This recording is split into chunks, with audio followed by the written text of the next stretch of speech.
This is question 5 under Christian Theology, project 2. And so my core beliefs as Colin Gertse are not just ideas that I carry in my head. They are convictions that guide me on how I live and how I serve God's people. I believe that God's grace is for all, and that faith must be lived out through love, by loving one's neighbor. And so the Methodist conviction that there is no holiness but social holiness is really what drives my ministry here in Rehoboth.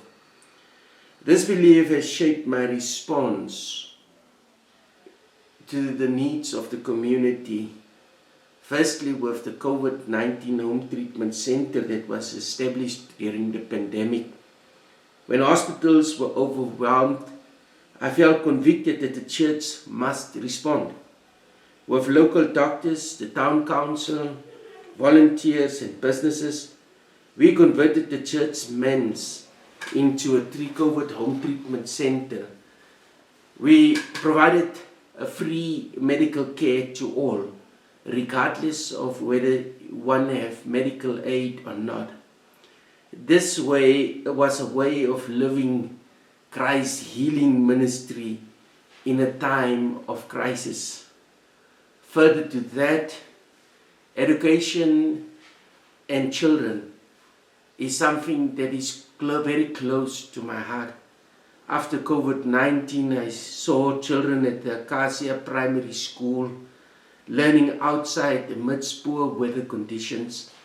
With leftover funds from the COVID-19 project and new donations which we have raised, we built 3 classrooms for children. As children are at the heart of my ministry, this project gave them dignity and also hope for the future. And where we proclaim that children must be brought more to the center of the church because they are our future. Further to that, in terms of substance abuse and rehabilitation, because Rehoboth struggles with substance abuse, I work with my church leaders and the Rejuvenation Youth Center to start a rehabilitation center on our church premises, the same place that we use for the COVID home treatment center. This is a living witness that all can be saved to the uttermost, that no one must be left behind. And so in terms of food security and care, we started a community garden to fight hunger, and the soup kitchen, which is grown to a soup on wheels, bringing food and clothing to struggling communities and families. In this, I hear Christ's words summed up in Matthew 25, "For I was hungry and you gave me something to eat. I was naked and you clothed me." In terms of climate change and caring for the creation, it is something that has become a top priority on my agenda, and especially on my ministry. I believe that caring for creation, for God's creation, is something that is core to our faith.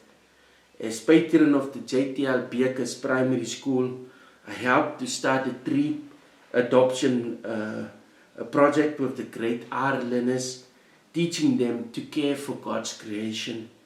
Many trees have been planted thus far, and this links to faith, to sustainability. And so the idea is that by the end of the year, all grade R 100 learners should have planted 100 trees, and these children need to adopt these trees and care for these trees over the stay at the school for the next 7 years. Next year's grade R's are going to come and they're going to do the same. And in that way, we can also bring change with regards to caring for God's creation.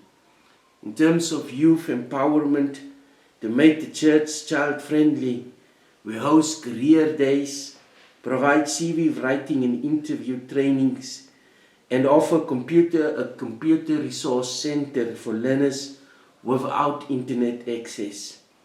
These efforts empower youth and with hope and opportunities. And so for me, these ministries are not separate from my faith. They are the practice of my faith.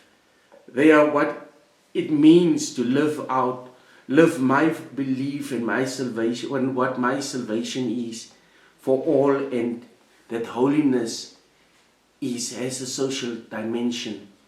Practicing my beliefs gives me purpose, it gives me so much joy. It reassures me that my ministry is part of God's mission to bring healing and transformation, to bring justice and hope to a world. Every sermon preached, every act of service, every child empowered is an act of living out my Methodist faith in community, in the community which God has placed me and where God has called me to serve. And so I believe that God has called me to be an agent of change, to become an agent of hope, to become an agent of healing and transformation in a world, in a community where so many people has lost hope, to be the salt and to be the light of the Reward community. And so I submit question 5, part B. Thank you.